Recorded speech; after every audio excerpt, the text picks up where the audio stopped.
Hello students, હવે આજે આપણે એસવાય બીકોમ સેમ 3 બેન્કિંગની સૌથી પહેલાં પેપર પેટર્ન, પેપર સ્ટાઇલ કઈ રીતે આવશે તે જોઈ લઈએ. ક્વેશ્ચન 1માં આવશે શોર્ટ ક્વેશ્ચન, 10 માર્ક્સના આવશે. ક્વેશ્ચન 2માં લોંગ ક્વેશ્ચન આવશે, 2 લોંગ ક્વેશ્ચન હશે. ઓરમાં પણ 2 લોંગ ક્વેશ્ચન આવશે. હવે આમાં કદાચ મે બી 13 માર્ક્સના ક્વેશ્ચન પણ આવી શકે છે અને ઓરમાં 2 મોટા ક્વેશ્ચન આવી શકે છે. એ જ રીતે ક્વેશ્ચન 3માં પણ સેમ ટુ સેમ એ જ પેટર્ન રહેશે. એન્ડ ક્વેશ્ચન 4માં શોર્ટ નોટ આવશે. 6 માર્ક્સ એનું વેટેજ છે. કઈ રીતે આવશે ફિક્સ નથી. નોર્મલી આ 2 પેટર્ન હોઈ શકે છે. એની 1 આઉટ ઓફ 2 2 ક્વેશ્ચન આપશે, 2 શોર્ટ નોટ હશે, તમારે 1 લખવાની આવશે. ઓર એની 1 આઉટ ઓફ 3 કદાચ 3 આપે એમાંથી 1 લખવાની આવે. એની 2 આઉટ ઓફ 4 આ રીતની પણ સિચ્યુએશન આવી શકે. તમને 4 શોર્ટ નોટ આપે અને એમાંથી 2 જ લખવાની હોઈ શકે. એટલે ફિક્સ નથી, પણ ઓલમોસ્ટ આ જે પહેલી 2 પેટર્ન છે એ તમને આવી શકશે કે તમને 2 અથવા તો 3 શોર્ટ નોટ્સ આપશે અને તમારે ઓનલી 1 લખવાની આવશે. ઓકે, અથવા તો પછી 4 ક્વેશ્ચન આપશે એટલે કે 4 શોર્ટ નોટ હશે અને તેમાં તમારે 2 લખવાની આવશે. જો આવી સિચ્યુએશન તેનો વેટેજ ચેન્જ થઈ જશે. 6ના કેટલા થઈ જશે? 8 માર્ક્સ થઈ જશે. અને જે પ્રેક્ટિકલ પ્રોબ્લેમ્સ પૂછાય છે તે 6 માર્ક્સની આવી જશે. જો શોર્ટ નોટમાં તમને 2 શોર્ટ નોટ પૂછેલી હોય તો, પણ એના ચાન્સીસ થોડા ઓછા છે. ઓલમોસ્ટ ચાન્સીસ આ જ હશે કે તમને 2 અથવા 3 શોર્ટ નોટ્સ આપેલી હોય, તમારે ઓનલી 1 લખવાની આવશે, જેનો માર્ક્સ હશે 6 અને પ્રેક્ટિકલ પ્રોબ્લેમ્સ 8 માર્ક્સ. હવે અહીંયા શોર્ટ ક્વેશ્ચનની વાત કરીએ તો શોર્ટ ક્વેશ્ચન માટે તમારી જે બુક્સ હશે, બુક્સમાં તમને શોર્ટ ક્વેશ્ચન આપેલા છે લાસ્ટમાં. બરાબર છે, બધા ચેપ્ટર પતી જાય પછી લાસ્ટમાં તમને શોર્ટ ક્વેશ્ચન આપેલા છે, રિફર કરો, ઇનફ છે. એમાંથી ઓલમોસ્ટ મોટાભાગનું કવર થઈ જશે. અને સાથે સાથે જે પ્રેક્ટિકલ પ્રોબ્લેમ્સ છે, તો પ્રેક્ટિકલ પ્રોબ્લેમ્સમાં તમને બેન્કિંગના પ્રેક્ટિકલ પ્રોબ્લેમ્સ આપશે કે બેંકમાં આ રીતની સિચ્યુએશન આવી છે.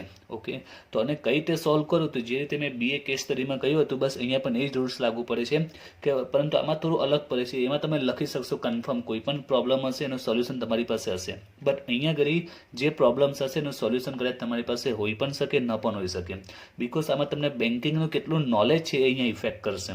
એટલે આ પ્રેક્ટિકલ પ્રોબ્લેમને સોલ્વ કરવા માટે તમારી પાસે જે બેન્કિંગનું નોલેજ હશે, તમે બેંકમાં જેટલું રીડ કર્યું હશે, બેન્કિંગમાં જે બી ચેપ્ટર જેટલું રીડ કર્યું હશે એના બેઝ પર તમે એને સોલ્વ કરી શકશો એમ. એટલે આના માટે તમારે જાતે જ મહેનત કરવાની છે.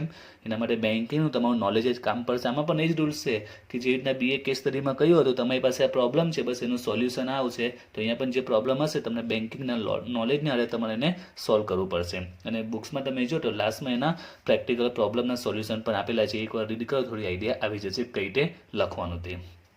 હવે આપણે ઇમ્પોર્ટન્ટ ક્વેશ્ચનની વાત કરીએ ચેપ્ટર વાઇઝ. તો સ્ટાર્ટ કરીએ first chapter, banker customer relationship, and second termination of banker customer relationship. તો ફર્સ્ટ એન્ડ સેકન્ડ બંને ચેપ્ટર મોસ્ટ ઇમ્પોર્ટન્ટ છે. આ 2 ચેપ્ટર મળીને તમને 35%, ફર્સ્ટ એન્ડ સેકન્ડ આ બંને ચેપ્ટર મળીને કેટલા પર્સન્ટેજ પૂછાશે? તમને ટોટલ 35% પૂછાશે. એટલે એ અર્થમાં સેકન્ડ એન્ડ ફર્સ્ટ ચેપ્ટર મારા માટે most important chapter of banking સિલેબસમાં ફર્સ્ટ એન્ડ સેકન્ડ. ઓકે, ફર્સ્ટમાં ક્વેશ્ચન પણ તમારે વધારે રીડ કરવા પડે છે. ટોટલ 5 ક્વેશ્ચન છે અલગ અલગ, બટ ઇમ્પોર્ટન્સ પણ એટલું છે, એનું વેઇટેજ પણ એટલું વધારે છે. ત્યાર પછી થર્ડ ચેપ્ટર નેગોશિયેબલ ઇન્સ્ટ્રુમેન્ટ, એ પણ એટલું જ ઇમ્પોર્ટન્સ છે. એનું જો વેઇટેજ કહીએ તો એનું છે weightage 20%. First and second combine 35 છે. એન્ડ થર્ડ નેગોશિયેબલ ઇન્સ્ટ્રુમેન્ટ એનું 20% વેઇટેજ છે. ઓકે, તો બેન્કિંગમાં તમારે જો એટલીસ્ટ 50 માર્ક્સના ક્વેશ્ચનમાં જો તમારે એવરેજ 25-30 પ્લસ જો સ્કોર કરવો હોય, મિનિમમ 30 પણ જો સ્કોર કરવો હોય, તો એના માટે ફર્સ્ટ, સેકન્ડ ને થર્ડ આ 3 ચેપ્ટર તમારે કમ્પ્લીટ કરવા પડશે. જો તમારે 30 પ્લસ સ્કોર કરવો હોય, બરાબર છે, એવરેજ 30, તો આ 3 ચેપ્ટર જો કમ્પ્લીટ હશે તો ઇઝીલી તમે સ્કોર કરી શકશો એમ. શા માટે એવી રીતે એનું પાછળ રીઝન બી સમજાવું છું કઈ રીતે તે. આના માટે તમારે કેટલા ક્વેશ્ચન પ્રિપેર કરવા પડશે? ટોટલ આ 5, 6, 7. એન્ડ નેગોશિયેબલ ઇન્સ્ટ્રુમેન્ટમાં તમારે ફર્સ્ટ, સેકન્ડ ને થર્ડ કરવાના છે. બાકી તો બંને વચ્ચેના ડિફરન્સીસ છે. જો તમને આ 3 પોઈન્ટ ક્લિયર હશે તો ડિફરન્સીસમાં તમને 50% આવડી જશે. ઓકે, એટલે ટોટલ તમારે 10 ક્વેશ્ચન પરફેક્ટ કરવાના છે. એટલે તમારું સમજી લો કે 30 માર્ક્સનું કમ્પ્લીટ થઈ ગયું એમ કહેવાય. ઓકે, 30 માર્ક્સનું. પણ જો આ 10 ક્વેશ્ચન એકદમ પરફેક્ટ પ્રિપેર કર્યા હશે તો, બરાબર છે, એકદમ પરફેક્ટ પ્રિપેર કર્યા હશે તો એમાં ક્વેશ્ચન ટોટલ કેટલા? 10 ક્વેશ્ચન તમારે વાંચવા પડશે. હવે વાત કરીએ આગળના છે એ પણ એકવાર જોઈ લે, પછી લાસ્ટમાં બધાનું સારાંશ હું કહું છું. 4 and 5, તો 4 and 5 બંને કમ્બાઈન મળીને તમને 20%નું વેઇટેજ છે. 4 and 5 અને ચેપ્ટર ઘણા સિમ્પલ જ છે. 4 and 5 જેમાં ઇલેક્ટ્રોનિક બેન્કિંગ અને આઈટી એમાં ટ્રંકેટ ચેક વારંવાર પૂછાય છે અને EFTમાં 3 ટાઈપ્સ છે ને RTGS EFT બરાબર RTGS ત્યાર પછી NEFT છે. ઓકે, તો એની જે ટાઈપ્સ છે તે ઇન્ડિવિજ્યુઅલ ટાઈપ્સ પણ પૂછી શકે છે અથવા તો મોટો ક્વેશ્ચન પણ એક સાથે આવી શકે છે. કોર બેન્કિંગમાં એના એડવાન્ટેજીસ આવી શકે છે. એ સિવાય આમાં ATMનો પણ પોઈન્ટ હશે જે ઓલરેડી તમે ફર્સ્ટ યરમાં બેન્કિંગમાં આવી ગયો છે. ATMના એડવાન્ટેજ ડિસએડવાન્ટેજ એની શોર્ટ નોટ છે એ પણ આમાંથી પોસિબલ છે. ઓકે, તો 4 and 5 બંને મળીને 20% છે. નાવ ચેપ્ટર નંબર 6, 7 ને 8. હવે ત્રણેય ચેપ્ટરનું વેઇટેજ મળીને છે 15%. ત્રણેય ચેપ્ટરનું વેઇટેજ કમ્બાઇન કેટલું છે 15%. 3 ચેપ્ટર મળીને કમ્બાઇન 15%. પણ જો કે એમાં ક્વેશ્ચન પણ ઓછા જ છે. જેમ કે એમાં એથિકલ પ્રેક્ટિસ ઓફ બેંક્સ એમાં તમને જો તો પહેલું જે ક્વેશ્ચન છે what steps bank should take to maintain ethical standard અને benefit of ethics in banks. તો બંને ક્વેશ્ચન ખૂબ જ નાના છે. તમે બુક્સમાં જોશો તો ઘણા શોર્ટ ક્વેશ્ચન છે. પેમેન્ટ ઓફ બેંક એ પણ એટલો મોટો ક્વેશ્ચન નથી. એન્ડ લાસ્ટ બેન્કિંગ અબસમેન્ટ સ્કીમ એમાં પણ એક જ ક્વેશ્ચન વાંચવાનો. એટલે ઓવરઓલ તમારે 4 જ ક્વેશ્ચનમાં વાંચવાના છે. એટલે વેઇટેજ પ્રમાણે ક્વેશ્ચન પણ તમારે એટલા ઓછામાં પ્રિપેર કરવા પડશે એમ. ઓકે, હવે તમારી જે પેપર સ્ટાઇલ છે એના પર હું ફરીથી ક્વેશ્ચન 2 છે 13 માર્ક્સનો. ઓકે, 13 ઓરમાં 30 એ કેમાંથી પૂછાશે તો એના માટે ફર્સ્ટ, સેકન્ડ અને થર્ડ આ 3 ચેપ્ટર મળીને જ 13 માર્ક્સનું આવશે કન્ફર્મ. ઓકે, એટલે તમારે જો આ 3 ચેપ્ટર કમ્પ્લીટ હશે ઓકે તો તમારો આ 13 માર્ક્સનો ક્વેશ્ચન જે ક્વેશ્ચન 2 છે એમાંથી જ આવશે કમ્પલસરી. ક્વેશ્ચન 3ની વાત કરીએ તો એ ક્વેશ્ચન 3માં જે 2 ક્વેશ્ચન અહીંયા પૂછાશે એ ટોટલી આમાંથી હશે 4, 5, 6, 7, 8. આ 5 ચેપ્ટર મળીને એક ક્વેશ્ચન હશે જ્યારે આમાં 3 ચેપ્ટર છે. ઓકે, લાસ્ટમાં જે શોર્ટ નોટ આવશે તો શોર્ટ નોટમાં માની લો કે તમને 2 કે 3 શોર્ટ નોટ પૂછાશે તો એમાંથી કન્ફર્મ જ છે કે એક શોર્ટ નોટ આ 3 ચેપ્ટરમાંથી કોઈક હશે ને બીજી શોર્ટ નોટ આમાંથી હશે. જો 2 શોર્ટ નોટ પૂછી હોય 2 શોર્ટ નોટ પૂછી હશે ને જો એક શોર્ટ નોટ લખવાની હશે 1 out of 2 તો એક આમાંથી હશે અને એક આમાંથી આવશે.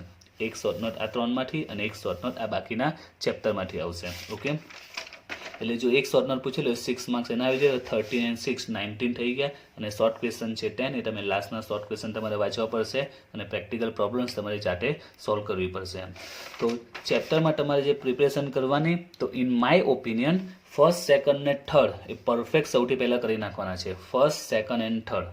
ઓકે, આ ત્રણેય સૌથી પરફેક્ટ કરો. ત્યાર પછી જે આગળના ચેપ્ટર છે આ પણ સિમ્પલ જ છે પણ આમાં કોઈ સ્કીપ કરતા નહીં. ઘણા સ્ટુડન્ટ શું કરે છે આ થોડા વાંચવામાં થોડો ટફ પણ લાગશે પણ તમારી પાસે રજા છે, ટાઈમ છે, તમે પ્રિપેર કરી શકો છો. એમાં બી ફર્સ્ટ ને સેકન્ડમાં થોડો ટાઈમ આપવાનો છે. પછીના જે ચેપ્ટર છે ઘણા સિમ્પલ છે બરાબર છે. તમે બાકીના ચેપ્ટર રીડ કરશો તો ઘણા ઇઝી છે અને શોર્ટ છે. આમાં જે ક્વેશ્ચન છે થોડા લોંગ પણ આવશે બટ આને પહેલાં પ્રિફર કરો અને પરફેક્ટ કરી દો. પછી લાસ્ટ જે ડે હોય તેમાં તમે એને પ્રિફર કરો. આ ઘણા ઇઝી તમને વાંચવાનું પણ ઇઝી લાગશે ને યાદ રહેવા સિમ્પલ છે જેટલા બી બાકીના ચેપ્ટર છે તે. એટલે કહેવાનું શું ચેપ્ટર ઇઝી પણ છે ને વેઇટેજ પણ એવું ઓછું જ છે.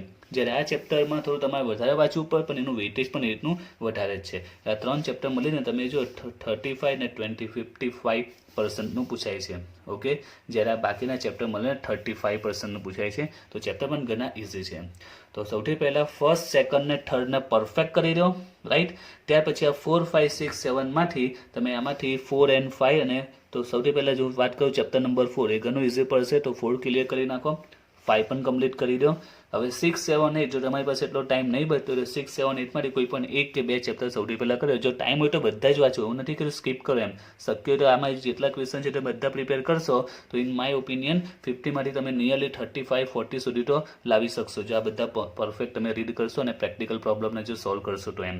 બટ સૌથી પહેલાં importance first, second, third, 4 and 5. Okay, ત્યાર પછી આમાં પણ તમે એકવાર રીડ કરશો તમને ખ્યાલ આવી જશે.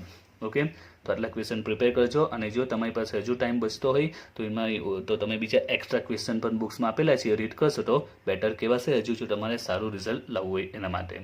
ઓકે, અને લાસ્ટમાં 3 ડિફરન્સમાંથી 3માંથી કોઈ એક ડિફરન્સ ઘણી વાર પૂછાય છે એટલે 3માંથી કોઈ એક આવવાના ચાન્સીસ છે. ઘણી વખત કોઈ એક ડિફરન્સીસ પૂછાય છે એમ. કદાચ 3માંથી કંઈક ડિફરન્સ વારંવાર પૂછાતો જ હોય છે. ઓકે.